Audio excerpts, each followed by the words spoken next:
Stephen at Claydon Leather Repairs is experienced at many types of repair. He's got some great examples on his website, from clothing, interiors, equestrian, bags, lots of things, and putting zips in. Great. For this case study, he sent us in some photos of a repair he did for a shotgun case. The case had come into contact with used engine oil in the back of a Land Rover. As you can see, the oil has soaked into the top, the bottom, end and back pieces. You can see here the damage that it's done to this end piece and how it's broken down the leather and really permeated the leather. The leather was really peeling away, so Stephen cut all this loose leather off and the damaged leather away, and then prepared a new piece of leather. So he used 2.5mm natural veg tan cowhide and the Phoebing's Leathercraft cement to glue some new leather around onto those missing places. Next, he colour matched the new leather to try to make it sit into the existing leather colours, and to do that he used the Phoebing's Pro dyes.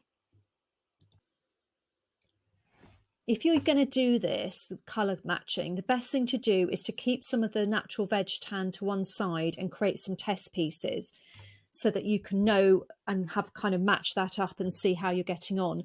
You can mix and blend colours together. So it's not always about trying to get one of the existing dyes. If you can get something as close as possible, then great.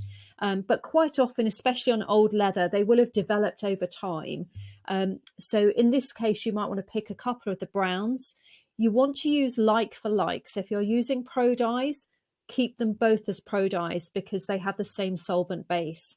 If you're using Phoebing's leather dyes, the standard leather dyes, use the two together from that range. Or if you're using the Identity Store water-based leather stains, use the water-based stains together. You want to keep a record of how much you mixed so that you know how you might want to repeat that if you need to mix up some more.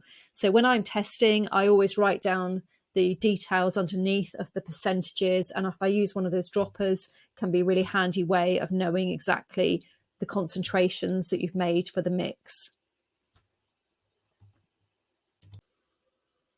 Next, Stephen finished with the duck's wax.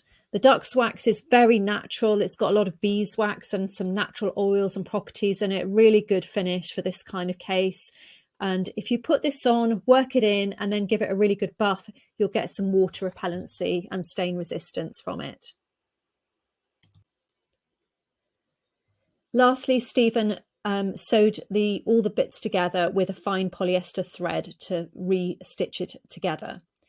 This was a bit of an understated sentence, I feel, that he sent in, because I'm quite sure this was incredibly tricky to get to and to do, and especially to make as neat as he has done.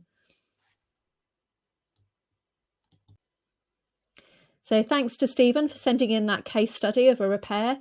And if you want to see more examples of his work, go to his website, claydonleatherrepairs.co.uk, and he's got a whole page of different examples of different things that he's done, which I think is definitely worth taking a look.